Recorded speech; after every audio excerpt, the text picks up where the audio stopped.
প্রথমে বাংলাদেশ ভারত সিরিজের টি-20 ম্যাচে হামলার হুমকির পর এবার কানপুরের দ্বিতীয় টেস্টেও হামলার হুমকি দিল হিন্দু মহাসভা। ইন্ডিয়া তুলনামূলক একটু শক্ত প্রতিপক্ষ।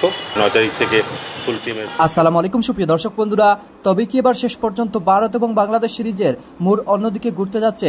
দর্শক বন্ধুরা, ভারত সফরে যাচ্ছিল বাংলাদেশ ক্রিকেট টিম, তবে এবার শেষ পর্যন্ত হঠাৎ করে ভারতের সেই হুমকিকে কেন্দ্র করে এবার ব্যাপক আলোচনা এবং সমালোচনার জন্ম দিয়েছে। দর্শক বন্ধুরা, তবে কি এবার নতুন মোড় ঘুরতে যাচ্ছে?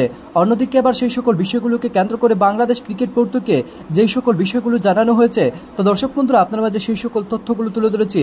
এবং সেই সাথে বিসিবি পরিচালক নাজমুল আবেদিন ফাহিম স্যার বেশ কিছু গুরুত্বপূর্ণ তথ্য দিয়েছেন। তো দর্শক বন্ধুরা, চলুন তার সেই সকল কথাগুলো জেনে নেই এবং সেই সাথে ভারতে যেই সকল বাধাগুলো আসছে সেই সকল বাধাগুলো আপনাদের মাঝে তুলে ধরেছি। পাকিস্তানের বিপক্ষে টেস্ট সিরিজে অনেক কিছুই আদায় করে নিয়েছে বাংলাদেশ ক্রিকেট দল। প্রথমবারের মতো পাকিস্তানের মাটিতে টেস্ট সিরিজ জিতে আত্মবিশ্বাসও কয়েক গুণ বেড়েছে বাংলাদেশের ক্রিকেটারদের। এবার ইন্ডিয়া বদের পরিকল্পনা টাইগারদের, তাই তো ভারত সিরিজ নিয়ে বাড়তি রোমাঞ্চ কাজ করছে বাংলাদেশি সমর্থকদের।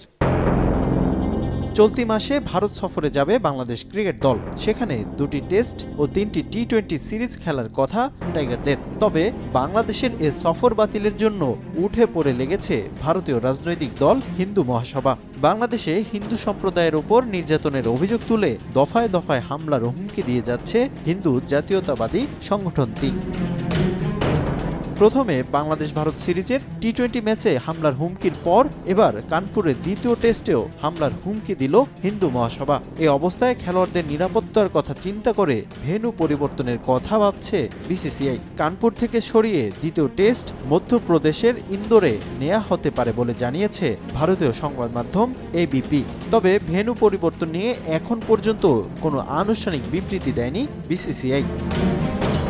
সাম্প্রতিক সময়ে বৈষম্য বিরোধী ছাত্র আন্দোলনে পতন হয়েছে শেখ হাসিনা সরকারের। পদত্যাগের পর ভারতে অবস্থান করছেন বাংলাদেশের সাবেক প্রধানমন্ত্রী। শেখ হাসিনা সরকার পতনে প্রভাব পড়েছে বাংলাদেশ ভারত দ্বিপাক্ষিক সম্পর্কে। নানা অভিযোগ এনে আন্দোলনেও ভারত নিয়ে ক্ষোভ প্রকাশ করেছেন ছাত্র জনতা। এরপর থেকেই সংখ্যালঘুদের ওপর হামলার বেশ কিছু গুজব ছড়ায় ভারতীয় বেশ কয়েকটি সংবাদ মাধ্যম। এমন অস্থির পরিস্থিতিতে রাজনৈতিকভাবে না পারলেও ক্রিকেট দিয়ে ভারতীয়দের দাঁত ভাঙা জবাব দিতে চায় টাইগার সমর্থকরা। রিফাতুল ইসলাম মিরন, সময় সংবাদ। ইন্ডিয়া আগের তুলনায় বাংলাদেশকে আরো সমীহ করবে। সাকিব ইংল্যান্ড থেকে ভারতে আসবে খেলতে, আপাতত সেইটুকুই আমরা জানি এবং সেইটুকুর মধ্যেই থাকতে চাই। বাংলাদেশের জন্য ইন্ডিয়া তুলনামূলক একটু শক্ত প্রতিপক্ষ।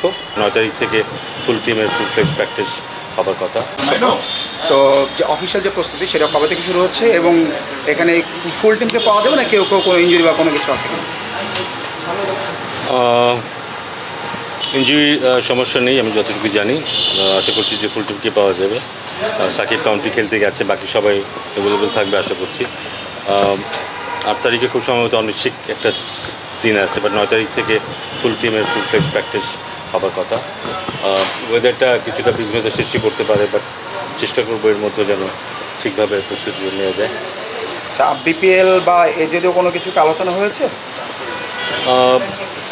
এগুলো তো সব ব্যাপার নিয়ে, যেহেতু আমরা নতুন এসেছি, সব ব্যাপার নিয়ে আলোচনা হচ্ছে। সব ব্যাপারকে কীভাবে এগিয়ে নেওয়া যায়, শুধু বিপিএল না, সারা বাংলাদেশের ক্রিকেট নিয়ে আলাপ আলোচনা হচ্ছে। মাঠ ঘাট, কম্পিটিশন, ট্যুরস, সব কিছু নিয়ে আলাপ আলোচনা হচ্ছে। তো বিপিএলও তার বাইরে নয়। ডেফিনেটলি বিপিএল অপরচুনিটি কী আছে, থ্রেটস কী আছে, সেগুলো নিয়ে আলাপ আলোচনা হচ্ছে। স্যার, এই যে ভারতের একটা রাজনৈতিক দল হুমকি দিয়েছে বাংলাদেশ এবং ইন্ডিয়া সিরিজে, তো এই ব্যাপারটা নিয়ে স্যার আপনার কোনো কিছু ভাবছেন কি না?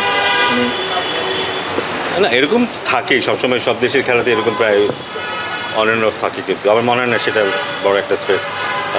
আমাদের যেভাবে ট্যুর অ্যারেঞ্জমেন্ট করা আছে আমরা সেভাবে দেওয়া হতে পারে।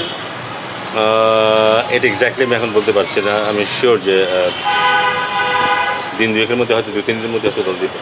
স্যার, পাকিস্তান সিরিজটা আমরা বেশ ভালোভাবে আসলে কাটিয়েছি। মানে আপনি আমাকে একটা ইন্টারভিউতে বলছিলেন আসলে যে যদি সাহস নিয়ে দাঁড়াতে পারে ক্রিকেটাররা বা ব্যাটাররা, বাংলাদেশ ভালো কিছু করতে পারে, ইতিহাস করতে পারে। তো সেটাই হয়েছে। ইন্ডিয়া সিরিজটা আসলে কতটুকু মনে হচ্ছে যে চ্যালেঞ্জিং হতে পারে বাংলাদেশের জন্য, বা কোন পয়েন্ট অফ ভিউ থেকে মনে হচ্ছে একটু চ্যালেঞ্জিং হতে পারে দুইটা ফর্মেটে? ইন্ডিয়া আগের তুলনায় বাংলাদেশকে আরও সমীহ করবে, আর একটু প্ল্যান্ড ওয়েতে খেলার চেষ্টা করবে। আগে হয়তো যতটা যেভাবে বাংলাদেশে দেখতে সেভাবে দেখবে না। আমার মনে হয় যে বাংলাদেশের জন্য ইন্ডিয়া তুলনামূলক একটু শক্ত প্রতিপক্ষ। সো যে মানসিকতা নিয়ে পাকিস্তানের সাথে খেলেছে সেই মানসিকতা নিয়েই আমরা খেলতে পারি কি না, সেই চ্যালেঞ্জটা কনসিস্টেন্টলি বজায় রাখতে পারি কি না, সেটা আমাদের জন্য একটা চ্যালেঞ্জ হবে। পাকিস্তানের বিরুদ্ধে আমরা খেলার ক্ষেত্রে যতটুকু চাপ দিতে পেরেছি যত সহজে, পাকিস্তানের ক্ষেত্রে সেটা হয়তো ভারতের ক্ষেত্রে হয়তো সেটা হবে না। সেখানে আমাদের আরও কনসিস্টেন্ট হতে হবে, আরও ধৈর্যের পরিচয় দিতে হবে। বাট আত্মবিশ্বাসটা খুব জরুরি, সেটা যে আমরা ধরে রাখতে পারি। আমাদের এখন স্ট্রেংথটা আছে ভালো করার, বিশেষ করে আমাদের বোলিংয়ে আমরা যে শক্তিটা দেখেছি সেটা যদি আমরা কাজে লাগাতে পারি, there is a good chance যে আমরা আগের তুলনায় আরও বেশি ডমিনেট করতে পারবো। টি-20 ফরম্যাটে কি মনে হচ্ছে, মানে বাংলাদেশের ওই জায়গাটায় আসলে স্পেসিফিক আসলে ওয়ার্ল্ড চ্যাম্পিয়ন? না, অবশ্যই টি-20 তো ওরা একটা যে কোনো ফরম্যাটে এরা খুব ভালো দল। টি-20 কথা এই মুহূর্তে বলাটা একটু মুশকিল, তবে টেস্ট ক্রিকেট এমন একটা ফরম্যাট যে ফরম্যাটটা সব খেলায় সব ফরম্যাটকেই ইমপ্রুভ করার ক্ষেত্রে ভূমিকা রাখে। আমি নিশ্চিত ওই কনফিডেন্সটা এখানেও কাজে আসবে। আর যেটা বললাম যে বোলিংটা আমাদের অনেক ভালো হচ্ছে, বোলিং শক্তি যে কোনো দলের জন্য খুব ইম্পর্টেন্ট জিনিস, সেটা টি-20তে কাজে আসবে। শান্ত হচ্ছে দারুণ ক্যাপ্টেন্সি করেছেন পাকিস্তানে, কিন্তু তার ব্যাটিংটা যেভাবে সবাই এক্সপেক্ট করে সেভাবে হচ্ছে না। তার ব্যাপারে আসলে বা তার সঙ্গে ওইভাবে কথা হয়েছে কিনা, কিংবা তার এই ব্যর্থতা কাটিয়ে উঠতে কিভাবে কি করতে পারে? ওটা কোচরা দেখবে, নিশ্চিত দেখবে, ও নিশ্চয়ই চেষ্টা করবে, কোচরাও দেখছে এটা। টিম ম্যানেজমেন্টের সবসময় একটা প্রত্যাশা থাকে যে যখন টিম ভালো করে তখন সেটার জন্য কনসিস্টেন্সি থাকে এবং পরবর্তী যেন আরও বেটার একটা অ্যাচিভমেন্ট আসে। তো আমরা দেখেছি যে নাহিদ রানা বা হাসান মাহমুদ পেসার অনেক ভালো করেছে। আপনি একটু বলছিলেন যে বোলাররা ভালো করতেছে, তো উইকেটে যে বিষয়গুলো যেখানে আমরা পাকিস্তানে যে মাঠে যে উইকেটে খেলা হয়েছে বা ইন্ডিয়াতে যেগুলো খেলা হবে এগুলো নিশ্চয়ই নিয়ে আপনারা স্টাডি করতে দেখতেছেন। তো এখন যে প্র্যাকটিসগুলো হবে বা যে কদিন সময় পাবে সেই ক্ষেত্রে কি এই বিষয়টা একটু কনসার্ন থাকতেছে কিনা? কারণ একটা জায়গায় যখন খেলে এসছে আরেকটা জায়গায় খেলতে যাবে, মাঝখানে এই পিরিয়ডটা যদি ওই প্র্যাকটিসগুলোর সুযোগটা পরিপূর্ণ পায় তাহলে তো নিশ্চয়ই টিমটার জন্য আরও একটু বেটার হবে। পরিপূর্ণ পাওয়া সম্ভব না, কারণ ওটা এক দেশ এটা এক দেশ, পার্থক্য থাকবে। আমাদের চেষ্টা ডেফিনেটলি থাকবে যতটুকু সম্ভব তার মতো করে করার। সেটা এক্স্যাক্টলি সেটা অনুকরণ সম্ভব হবে না, বা যতটুকু কাছাকাছি করা যায় সেটা নিশ্চিত চেষ্টা করবে। সাকিবকে নিয়ে একটা প্রশ্ন করতে যাচ্ছিলাম, সেটা হচ্ছে যে সাকিব আমরা জানি যে পাকিস্তানের ক্ষেত্রে আমরা দেখেছি যে বাইরে থেকে সরাসরি যোগ দিয়েছে ভারতের বিপক্ষেও, তাই আমরা জানি সামনে দক্ষিণ আফ্রিকার বিপক্ষে হোম সিরিজ আছে। তো ওর বিপক্ষে সেটা মামলা হোক অভিযোগ যেটাই হোক না কেন, সরকার এই অন্তর্বর্তী সরকারের সাথে আপনাদের বিসিবির কোনো যোগাযোগ হয়েছে কিনা সাকিবের বিষয়ে, যে তিনি দেশে এসে খেলতে পারবেন? তো দর্শক বন্ধুরা, আপনার হয়তো পুরো ভিডিও দেখে এবং সেই সাথে এই সকল কথাগুলো শুনে অবশ্যই বুঝতে পেরেছেন এবার বাংলাদেশের ভারত সফরে হঠাৎ করে এমন অনিশ্চয়তা নতুন করে নানা প্রশ্নের জন্ম দিয়েছে। তবে শেষ পর্যন্ত ভারত ক্রিকেট বোর্ড কি করতে যাচ্ছে সেটাই এখন দেখার পালা।